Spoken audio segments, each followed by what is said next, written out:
Y no hay otro Dios fuera de mí, Dios justo y salvador, ninguno más que yo.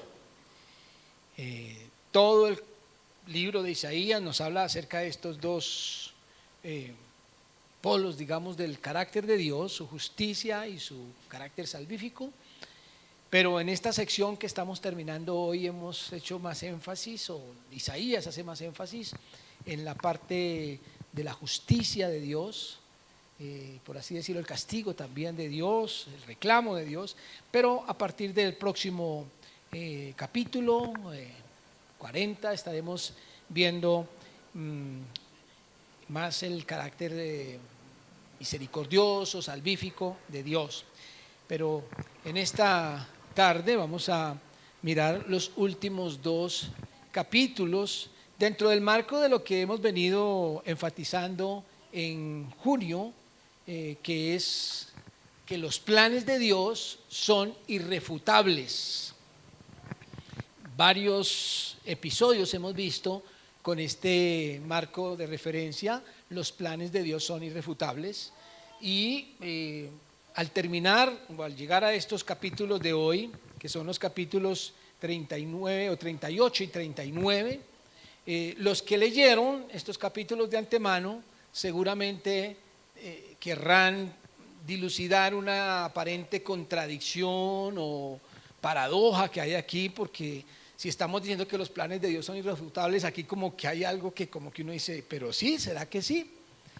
Y estamos, recuerden, enfatizando que Dios no cambia sus planes eternos, sus planes y sobre todo aquello que tiene que ver con su carácter. Pero repito, hoy vamos a ver algo muy interesante que sucede en esta historia que hemos visto en los últimos capítulos con respecto al rey Ezequías.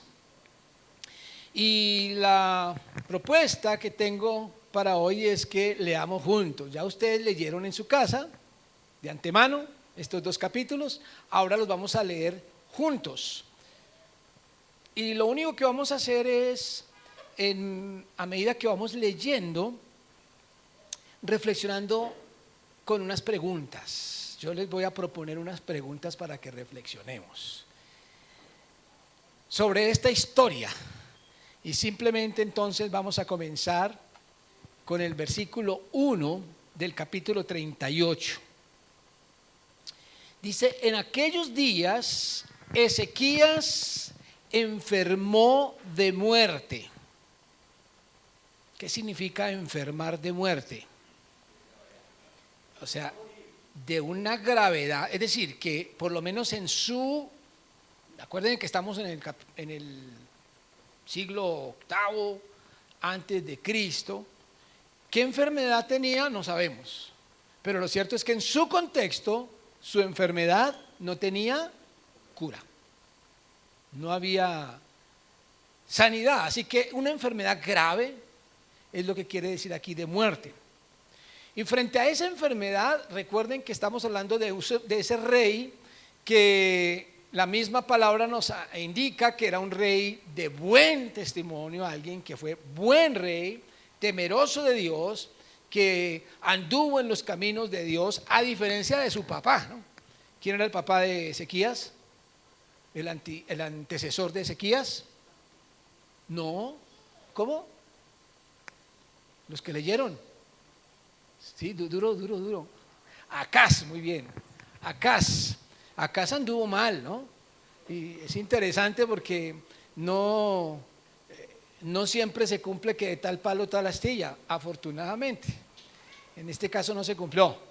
Ezequías fue un excelente rey. Y entonces, en medio de su condición, dice el versículo 1 que vino el profeta Isaías, hijo de Amós, a quien Ezequías solía consultar. Recuerden ustedes que acudía a él para buscar a Dios siempre. Y le dice Isaías a Ezequías: ordena tu casa porque morirás y no vivirás. Ordena tu casa porque morirás y no vivirás.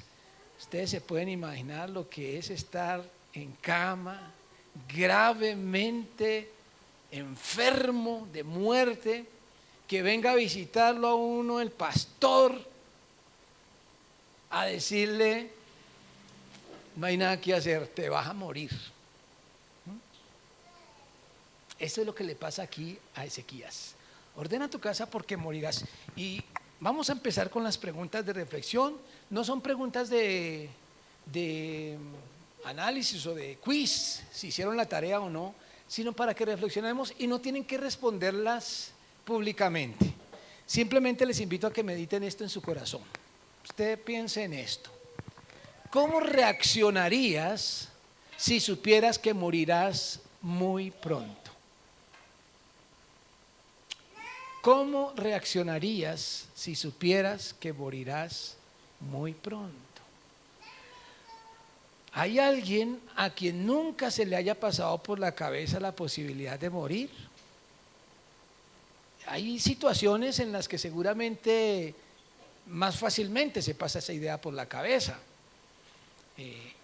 Pero, por ejemplo, la edad, una enfermedad, hay cierta edad en la juventud donde como que uno menos piensa en eso. Sin embargo, cuando uno ve casos, pues como que vienen algunos temores o pensamientos acerca de la posibilidad de morir. Hace poco pasamos toda la humanidad por pensar al mismo tiempo en lo mismo a raíz de la pandemia del COVID. Y cuando nos aislamos ni sabíamos si nos volveríamos a ver. Nos encerramos y dijimos: ¿quién sabe quién pasará al otro lado? ¿Cuántos iremos a quedar? Nos imaginábamos el planeta reducido totalmente. Cuando las cifras empezaron a crecer y veíamos esos punticos rojos en los mapas que nos ponían en los noticieros, cada vez más cerca. Cuando empezamos a ver los primeros cerca a la casa, el primero que sacaron del vecindario, las ambulancias llegando con unos trajes extraños, parecían astronautas, como que decíamos: se acerca, ¿cierto? ¿Ha pensado usted en la muerte y cómo reacciona con respecto a eso? Hay situaciones que lo llevan a uno a meditar más sobre el tema. A mí me sucede, por ejemplo, cuando monto en avión. Yo no sé si a usted le ha pasado, pero yo cuando monto en avión, uno sabe que se puede morir en cualquier lado, pero el avión es algo raro, ¿no? Yo me subo en un bus y lo primero que hago es mirar de dónde me agarro, si pasa algo, ¿no? Sé de dónde me agarro. Pero en un avión, ¿de dónde se agarra uno? Esta semana estuve viajando al Chocó y en un avión pequeño, atravesando todas las selvas del Chocó. Entonces uno ve todo eso cerca. Entonces cuando yo voy a montar en avión, suelo hacer aquí mis cuentas antes de irme, y entonces lo primero que pienso es: ¿qué tengo que dejar ordenado?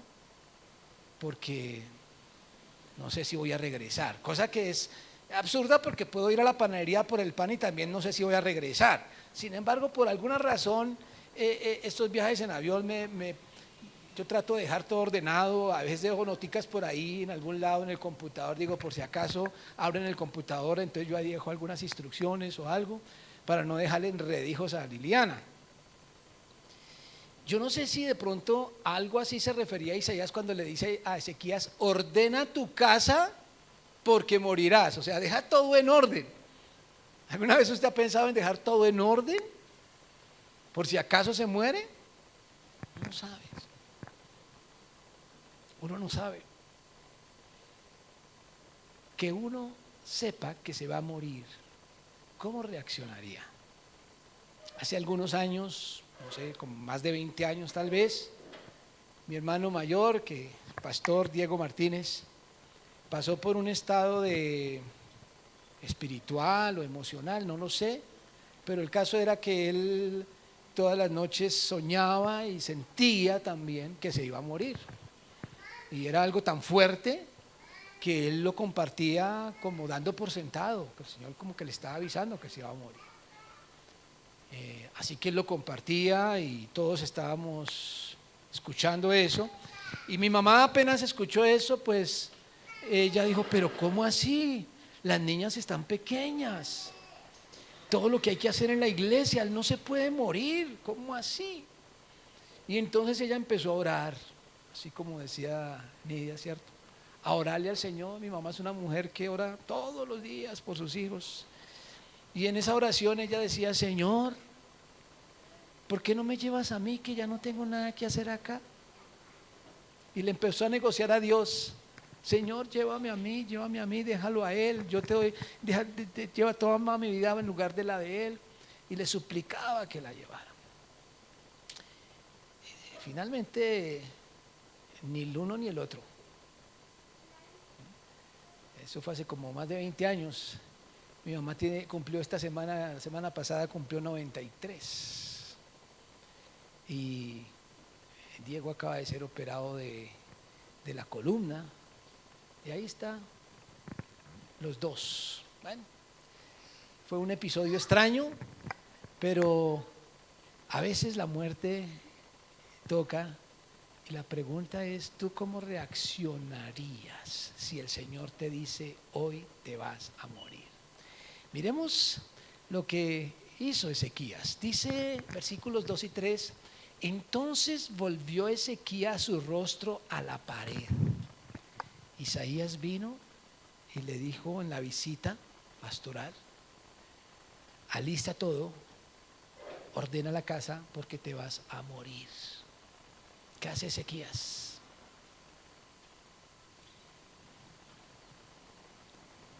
Dice que volvió su rostro a la pared y empezó a orar. Soltó todo. Y empezó a orar y dijo, oh Jehová, te ruego que te acuerdes ahora que he andado delante de ti en verdad y con íntegro corazón, y que he hecho lo que ha sido agradable delante de tus ojos. Y lloró Ezequías con gran lloro. Esa es la reacción de Ezequías.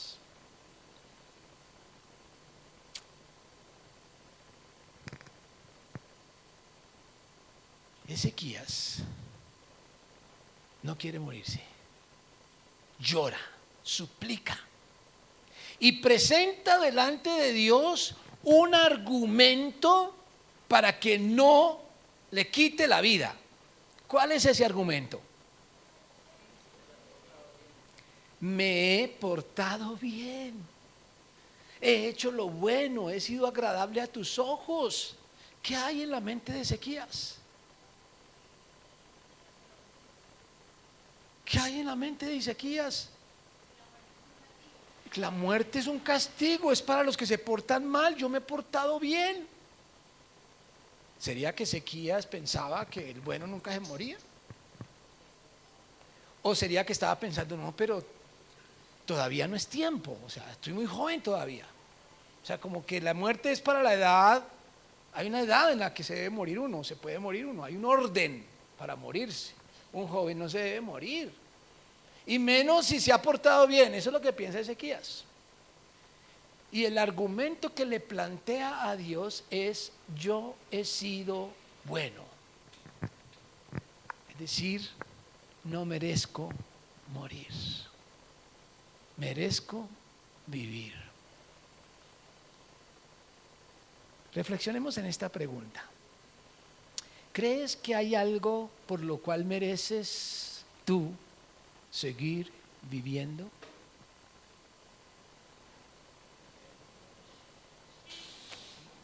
No me contestes.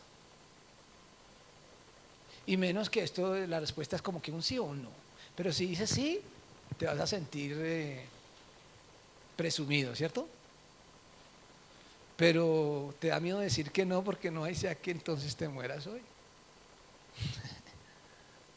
Pero ¿tú crees que hay algo por lo cual mereces seguir viviendo? ¿Será que tenemos una mentalidad como la de Ezequías con respecto a que yo he sido bueno?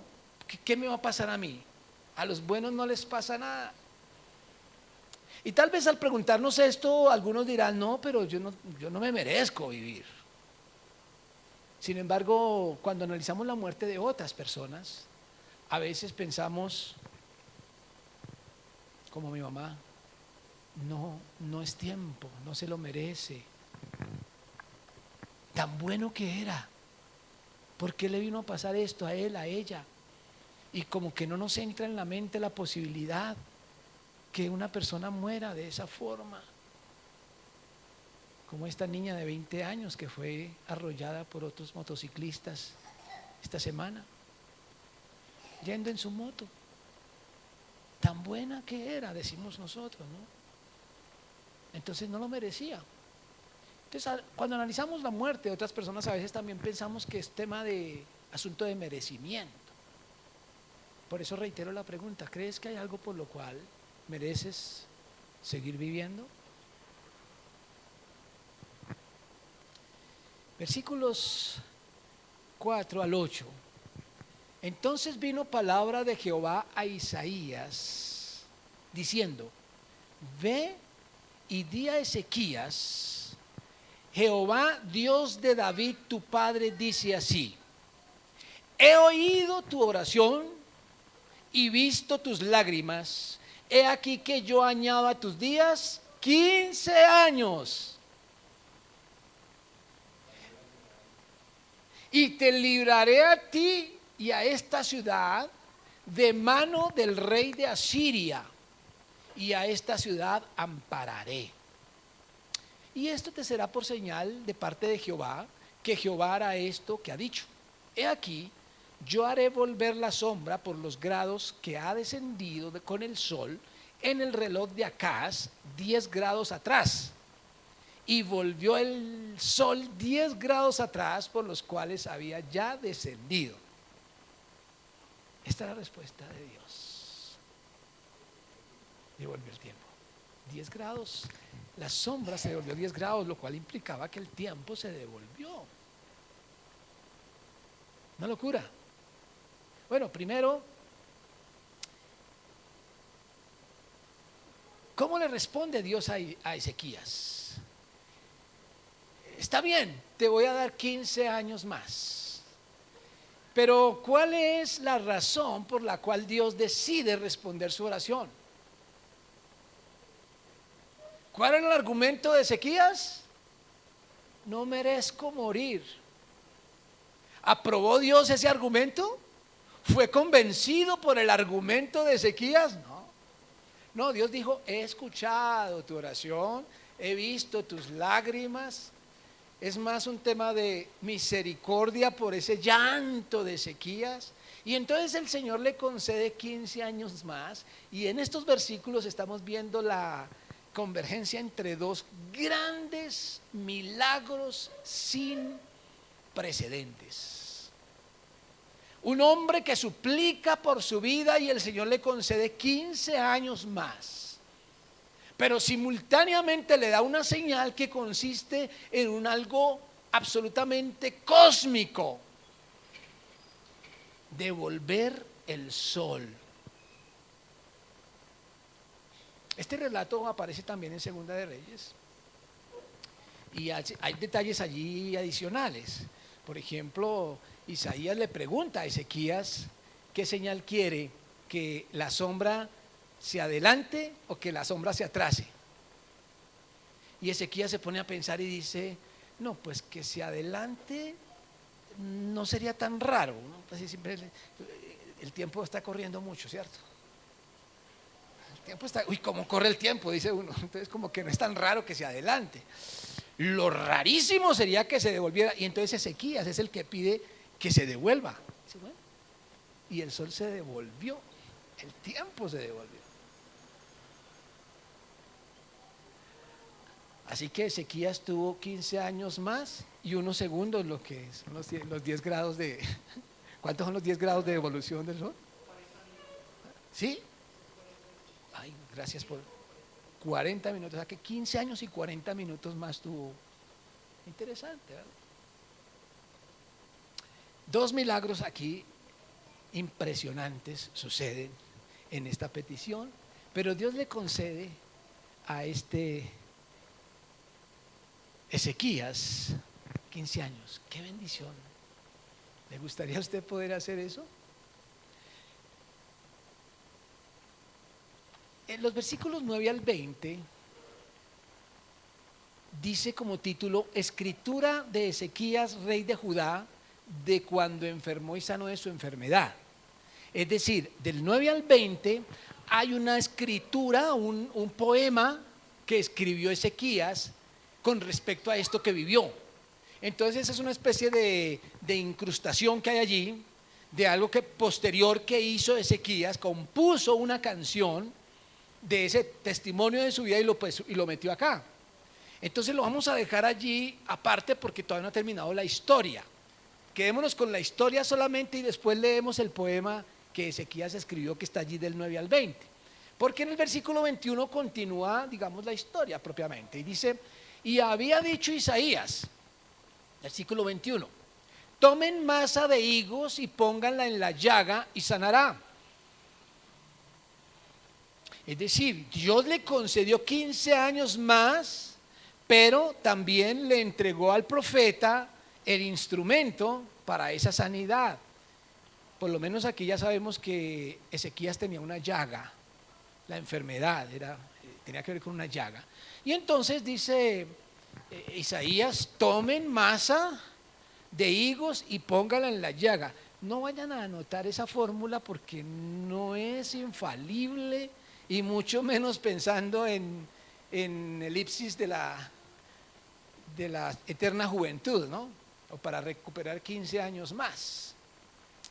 No, el Señor lo sanó porque fue una decisión soberana de Él, pero este es el medicamento que aplicó Isaías. Y Ezequías había dicho a sí mismo: ¿qué señal tendré que subiré a la casa de Jehová? Es porque en el relato, como les digo, de Primera Reyes, Segunda Reyes, él habla de la posibilidad de subir al templo, a la casa de Jehová, a adorar. Y Isaías le dice que puede hacerlo porque va a tener más vida. Entonces, ese gozo que él tiene de ir a la casa de Jehová es donde pide la señal. Así que la historia, digámoslo así, termina aquí, en donde se afirma cuál fue el proceso o el medicamento utilizado para la sanidad de Ezequías, el menjurje. Muy bien. Ahora, terminando aquí este capítulo, digamos entonces lo que podemos afirmar como conclusión o como más bien título de este estudio, y es: cambiar de planes también es plan de Dios. Parece una contradicción, porque estamos hablando de los planes irrefutables de Dios, pero aquí estamos viendo que Dios tenía un plan. ¿Cuál era el plan? Hasta aquí llega Ezequías, pero lo cambió porque Ezequías le suplicó. Entonces alguien diría: ¿no dice que Dios no cambia los planes? Hemos venido hablando de los planes irrefutables de Dios para referirnos a esos planes eternos y que tienen que ver con su carácter, particularmente también con su plan salvífico, con su proyecto Israel, con su proyecto Iglesia, con la salvación eterna. Pero planes particulares en momentos puntuales con personas o con pueblos sí los ha cambiado. No es el único caso. Nínive, por ejemplo, ¿cierto? Dios decidió castigarla y destruirla, y Nínive se arrepintió, convocó ayuno, pidió perdón y Dios no la destruyó. Así que Dios sí cambia de planes particulares. Esos cambios particulares de Dios en sus planes son parte de lo irrefutables que son sus planes eternos. Y esto es muy interesante cuando lo miramos en el marco de las obras de Dios milagrosas, ¿no? Algunos teólogos, si se les puede llamar así, niegan la acción soberana de Dios con milagros. O sea, los milagros son rechazados por muchos teólogos racionalistas que dicen, y uno de los argumentos que utilizan es que si Dios puso leyes naturales que nos gobiernan, ¿cómo las va a violar? Entonces, si alguien cae de un 10º piso, la ley de la gravedad va a hacer que se estrelle contra el piso y se muera. Dios no va a hacer un milagro allí porque eso sería violar sus propias leyes. Y piensan que los milagros son violación de las leyes que Dios colocó soberanamente. Lo que desconocen en estos argumentos es que ¿quién es el que coloca esas leyes o esos decretos? Sino el propio creador del universo. ¿Y quién más que él para decidir cuándo las deja inoperantes? ¿Cuándo detiene el sol? ¿Cuándo lo devuelve? Dios es soberano sobre la creación. Eso no se puede llamar violación a las normas. Se llama soberanía de Dios. Y Dios decide cuándo quita y cuándo pone. Así que cambiar de planes puntuales, particulares con alguien es parte también de los planes irrefutables de Dios. Al terminar este capítulo es, digamos así, el punto al que podemos llegar. Es la conclusión final. Cambiar de planes también es plan de Dios. Sin embargo, al mirar esta historia uno se queda con esa inquietud sobre la petición de Ezequías, 15 años más. De pronto alguien está por ahí pensando en cómo orar para poder añadir algunos años también, para tener otros 15 años, o de pronto generando ideas no solamente con respecto a la vida y a las peticiones o a las oraciones, sino también a lo que es la muerte. Y yo quiero invitarles a que veamos ahora sí el paréntesis donde está incrustado el poema de Ezequías, para que identifiquemos algo del pensamiento de Ezequías. Miren este poema que, repito, está en los versículos aquí 9 al 20, que empieza diciendo: escritura de Ezequías, rey de Judá, de cuando enfermó y sanó de su enfermedad. Miren esto que él compuso, dice: yo dije, a la mitad de mis días iré a las puertas del Seol, privado soy del resto de mis años. Dije, no veré a Jah, es decir, Jehová, a Jah en la tierra de los vivientes. Ya no veré más hombre con los moradores del mundo. Mi morada ha sido removida y traspasada de mí como tienda de pastor. Como tejedor corté mi vida. Me cortará con la enfermedad. Me consumirás entre el día y la noche.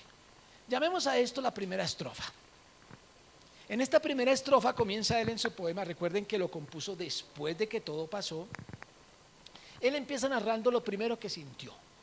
Y lo primero que sintió fue: mis días se han cortado a la mitad de mis días. ¿Qué significa eso? Muy joven, todavía no era hora para morirme. Y todo. Pero miren esta expectativa, dice: dije, no veré a Jah. ¿Cómo así? En la tierra de los vivientes. Esto nos deja ver el pensamiento de Ezequías con respecto a de dónde ve él a Dios. ¿Dónde ve a Dios? Aquí y ahora. Un pensamiento típico del Antiguo Testamento. Es decir, en el Antiguo Testamento nos encontramos con una mentalidad del pueblo de Dios que es sacado de la esclavitud, con una mentalidad de ver a Dios en las maravillas que hace en la tierra. Desde que salieron de Egipto fueron sacados con señales, prodigios, milagros, pestes, plagas. Y fueron llevados por el desierto ¿hacia dónde? Tierra prometida, geográfica, ubicable en el globo terráqueo.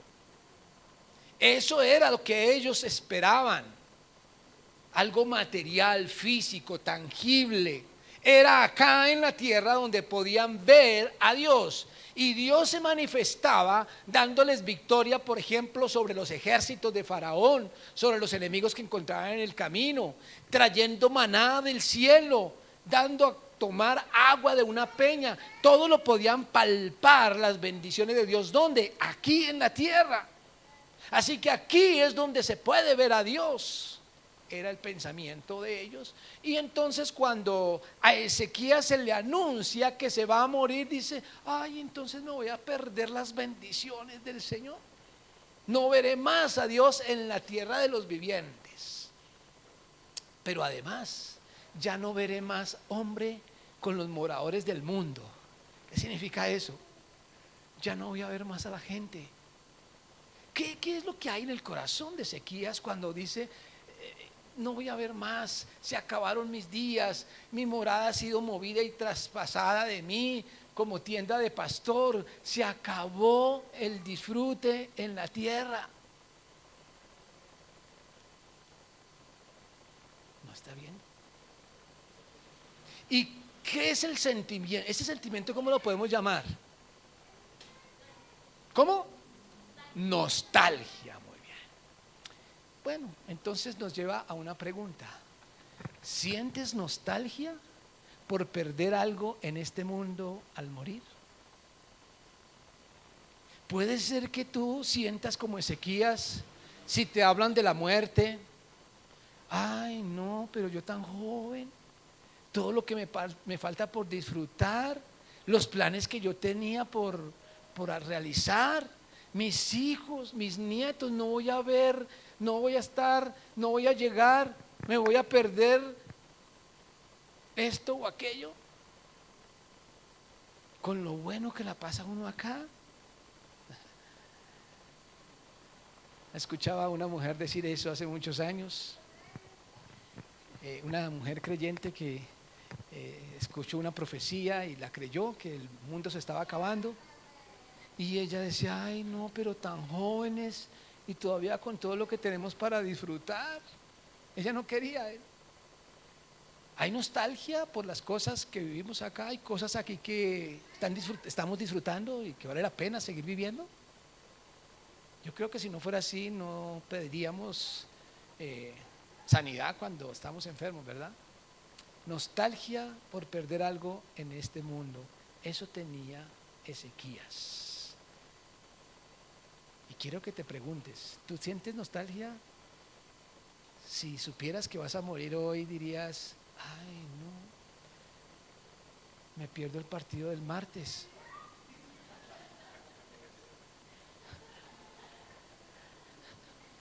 las fiestas de fin de año, esperemos a enero, Señor. No sé, la casa, el viaje que está planeado. A veces hay nostalgia por las cosas que hay en el mundo. La segunda estrofa, para llamarla de alguna forma: contaba, decía Ezequías, contaba yo hasta la mañana, es decir, me quedaba poco tiempo. Como un león molió todos mis huesos, de la mañana a la noche me acabarás. Como la grulla y como la golondrina me quejaba, gemía como la paloma, alzaba en alto mis ojos. Jehová, violencia padezco, fortaléceme. ¿Qué diré? El que me lo dijo, él mismo lo ha hecho. O sea, es Dios quien me ha puesto en esto. Lo mismo que decía Job, ¿no? Andaré humildemente todos mis años a causa de aquella amargura de mi alma. En esta segunda estrofa, ¿cuál es el sentimiento expresado por el salmista? El rey salmista. ¿Qué es lo que está sintiendo? ¿Cómo se siente? Queja, amargura, dolor, miedo tal vez. Y saber que todo esto me lo está produciendo Dios, me está arrastrando a la muerte. Miedo. Pregunta: ¿te asusta o te amarga pensar en la muerte? ¿Cuántas veces repetimos: que lo único seguro es la muerte.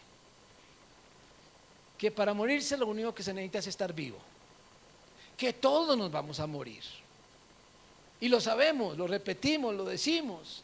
Todos nos vamos a morir. Se muere alguien y decimos, no, se nos adelantó solamente, pero ahí vamos en la fila.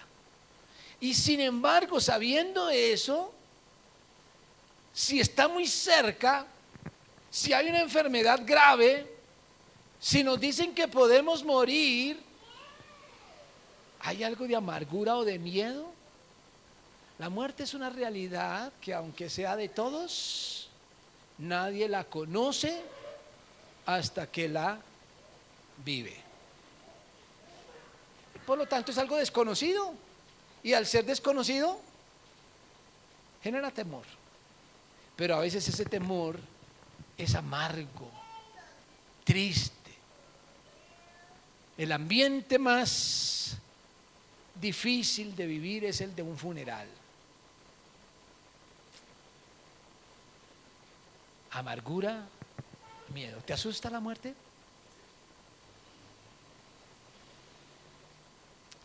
Tercera estrofa. Oh Señor, por todas estas cosas los hombres vivirán, y en todas ellas está la vida de mi espíritu, pues tú me restablecerás y harás que viva. Giro en la canción. Aquí empieza a cambiar el tono de la canción. Ya describió su sentimiento cuando vio la muerte cerquita, pero aquí ya empieza a dar testimonio. Tú me restablecerás y harás que viva. ¿Y de qué vida está hablando? De 15 años más aquí en la tierra. He aquí, amargura grande me sobrevino en la paz, mas a ti agradó librar mi vida del hoyo de corrupción. ¿Cuál es el hoyo de corrupción? El sepulcro, la tumba. Y al Señor, dice aquí Ezequías, le libró, le agradó librarle de ese hoyo, porque echaste tras tus espaldas todos mis pecados. Es decir, aunque él había argumentado que se había portado bien, cuando recibe la respuesta y se le añaden 15 años a su vida, él, en medio de ese reconocimiento, dice, perdonaste mi pecado. Imagínense Ezequías celebrando que Dios le había perdonado por cuanto le dio 15 años más. ¿Qué son 15 años? Si miramos 15 años hacia adelante, pero cuando uno mira para atrás, 15 años se pasaron muy rápido. Yo no sé esto cómo sería para la vida de Ezequías, pero yo hubiera sacado un almanaquito y hubiera empezado a tachar día por día. -1, al ser el conteo allí. Pero él está celebrando que va a tener esos 15 años más, y de la salvación de la que habla aquí es de una salvación física. Y del perdón de pecados que está hablando aquí, produjo como resultado 15 años más de vida. Ese es el concepto de Ezequías. Pregunta: ¿la sanidad física será tu mayor tesoro?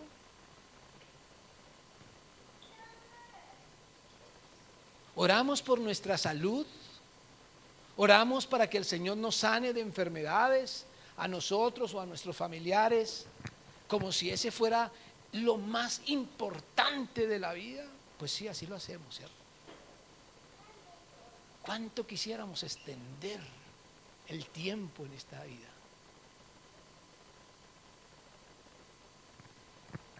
Y en la cuarta estrofa termina esta canción diciendo: porque el Seol no te exaltará. Aquí en esta última estrofa podemos ver más profundamente la teología de Ezequías.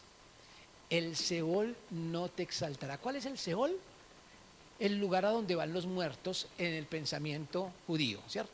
Al lugar a donde iban llevados los muertos en el Antiguo Testamento. El Seol no te exaltará, es la idea de que, es decir, ya no hay nada que hacer.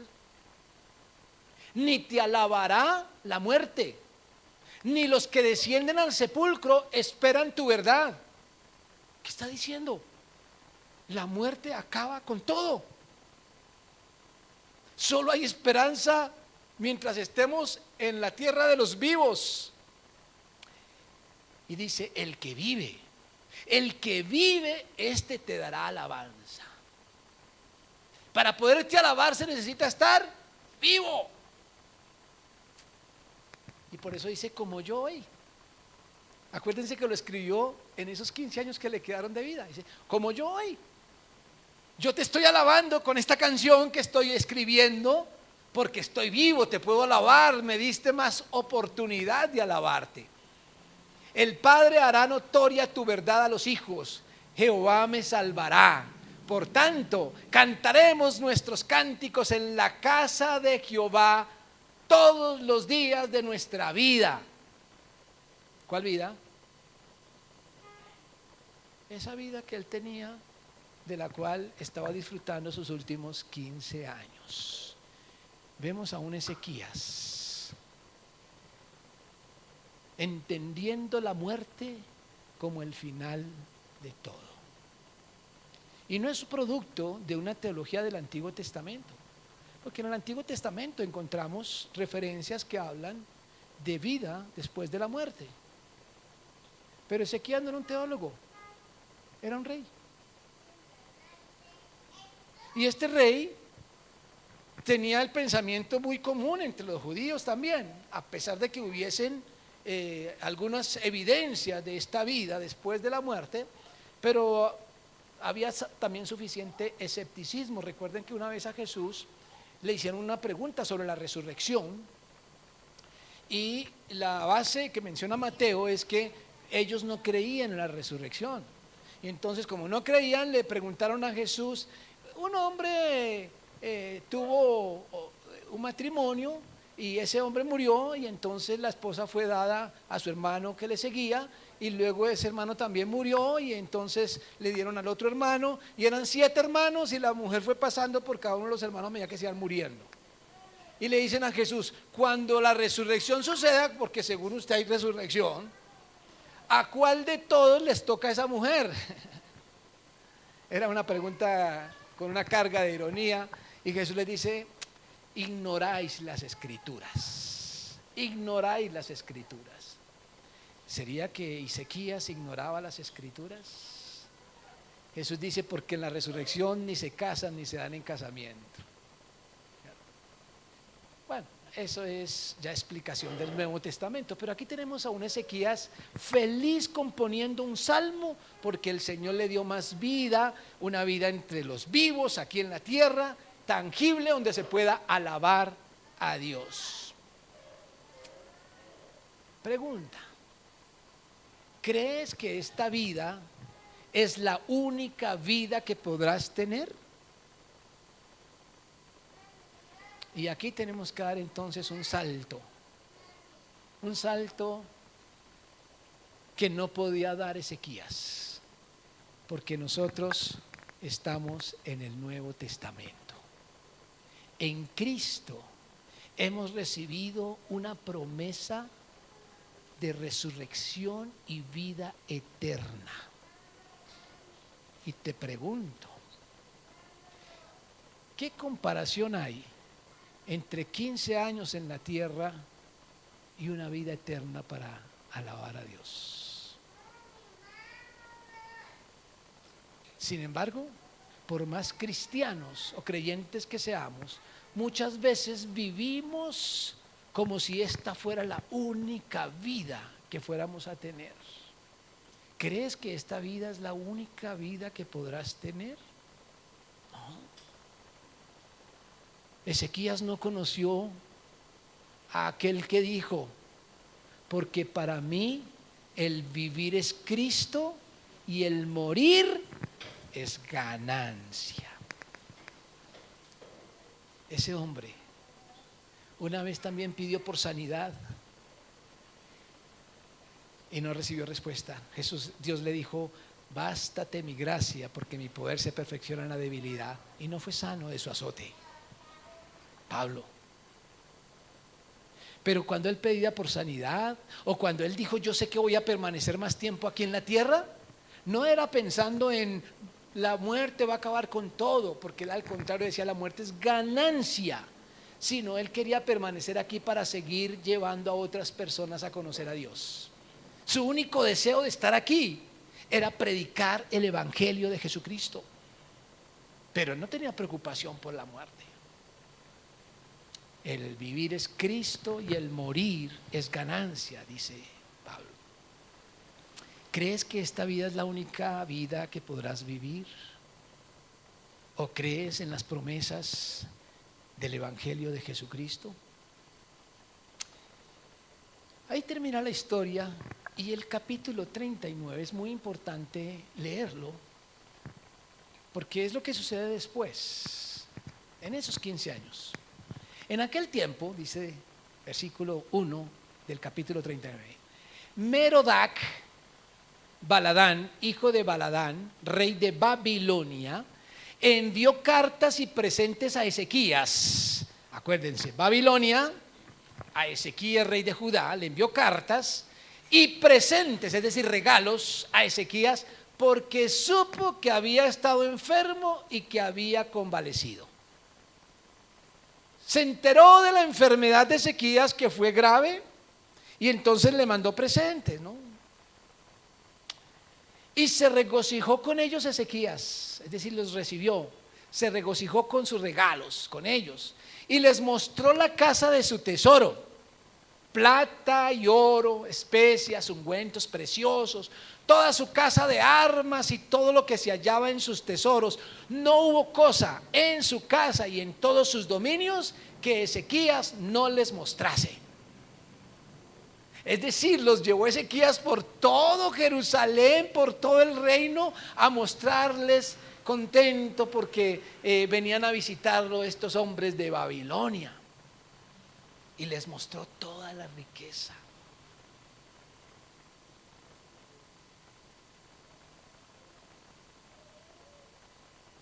Versículos 3 y 4 dice: entonces el profeta Isaías vino al rey Ezequías y le dijo: ¿qué dicen esos hombres? ¿De dónde vienen? Y Ezequías le respondió: de tierra muy lejana han venido a mí, de Babilonia.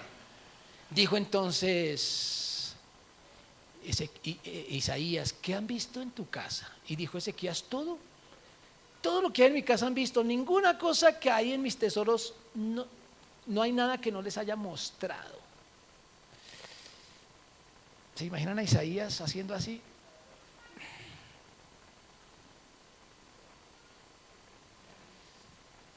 No se puso bravo porque Ezequías no hizo nada con mala intención, ni por desobediencia, que veamos. Simplemente ¿cómo llamamos eso? ¿Ingenuidad? Tal vez. Pero ¿qué diríamos nosotros? Había sido mejor que se hubiera muerto. Y yo me imagino a Isaías cogiéndose la cabeza y caminando de un lado a otro, mientras Dios le hablaba. Y entonces dijo Isaías a Ezequías: oye palabra de Jehová de los ejércitos. He aquí que vienen días en que será llevado a Babilonia todo lo que hay en tu casa. Todo lo que le mostraste a esos hombres se lo van a llevar. Y lo que tus padres han atesorado hasta hoy, ninguna cosa quedará, dice Jehová. De tus hijos incluso, que saldrán de ti y que habrás engendrado, tomarán y serán eunucos en el palacio del rey de Babilonia. Y ahora yo me imagino a Ezequías.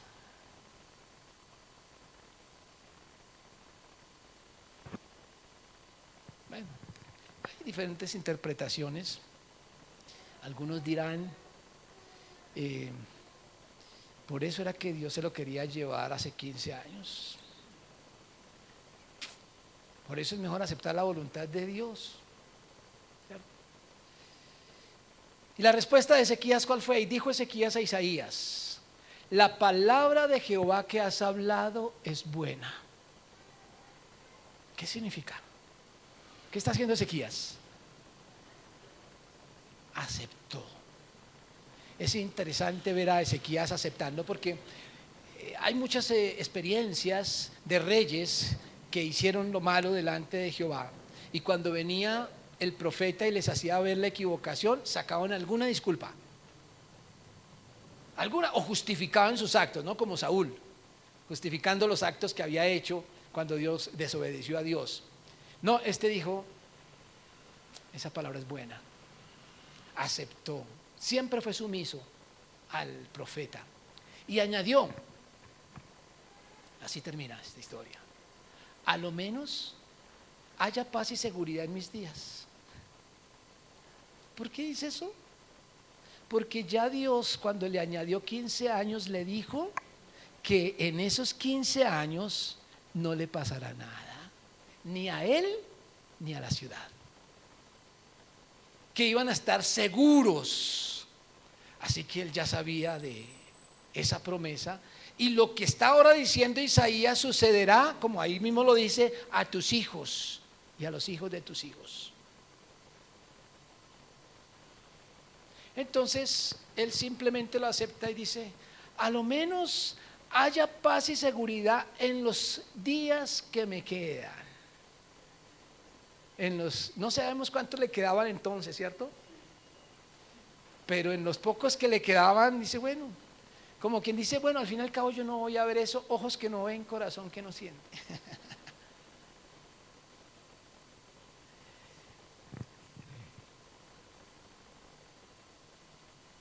Los planes de Dios son irrefutables, pero aquí hay una pregunta clave final que quisiera hacerles.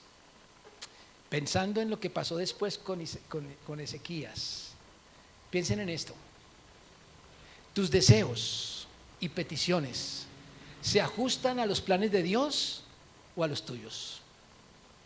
¿No será que a veces pedimos a Dios confiado de que Él siempre escucha, confiando en su misericordia? A veces pedimos caprichosamente y no necesariamente lo que se ajusta a la voluntad de Dios. Ezequías, si me permiten decirlo de esta forma, hizo dos cosas en ignorancia. La primera, pedir más años, porque pensaba que esta era la única vida que existía. Y la segunda, mostrar todos los tesoros a los que iban a ser sus enemigos. ¿Por qué? Por ignorancia. Una ignorancia de la que la iglesia del Señor no es víctima, porque Jesús dijo: voy pues a preparar lugar para vosotros. La muerte ha sido vencida por Jesucristo en la cruz, y la victoria de Jesús en la cruz no te añade 15 años, te añade una eternidad. ¿Hay algo más que podamos pedir? ¿Hay algún capricho, algún deseo más grande que disfrutar la presencia de Dios eternamente? Cierra tus ojos allí donde estás y pregúntate esto: ¿cómo son tus deseos y peticiones? ¿En qué piensas cuando le pides al Señor sanidad, salud, bienestar, comodidades, cosas materiales? Habla con el Señor allí a solas, con tus ojos cerrados, pero recuerda estas palabras: Jesucristo venció la muerte. La muerte ya no es un enemigo para el Hijo de Dios. Y la muerte física es solo la trascendencia a la vida en plenitud, a la vida eterna. Y por eso podemos decir que porque el Señor es digno de ser alabado, porque Él venció la muerte. Él es digno de recibir toda la honra y toda la gloria, porque nos ha dado la victoria sobre el sepulcro. Él fue el primero en resucitar, pero esa resurrección nos da esperanza de vida eterna. Y no tendremos que alabarle solamente en la tierra de los vivos, o sí, pero de vida eterna. ¿Por qué no te pones de pie allí donde estás y dices que Él es digno? Es el Cordero de Dios. Sí, Señor, tú eres digno. Digno eres, Señor. Señor, tú diste tu vida por nosotros. Tú cargaste, Señor, nuestros pecados, nuestras enfermedades, todas nuestras debilidades en la cruz, Señor, y nos ha dado la victoria sobre la muerte. Por eso eres digno de ser alabado, Señor.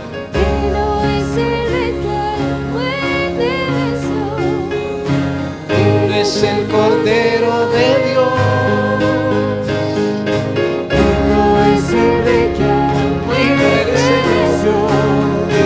Digno es el Cordero de Dios. Digno es el Cordero. Gracias, sublime. Eterno es tu amor, Señor. Perfecto es tu amor. Gracias, Señor, por lo que has hecho con nosotros. Gracias por pagar el precio, Señor. Gracias por cargar nuestros pecados, oh Dios. Gracias por salvarnos de la muerte. Gracias por hacernos libres del pecado, Señor. Por lo que hiciste, sí, Señor, te alabamos. Gracias, oh Dios. Gracias, oh Dios, por lo que hiciste en mí. Tú eres digno, Señor. Gracias. Es el Cordero de Dios. No es el de que la muerte venció. No es el Cordero de Dios. No es el de que la muerte venció. Gracias, oh Dios.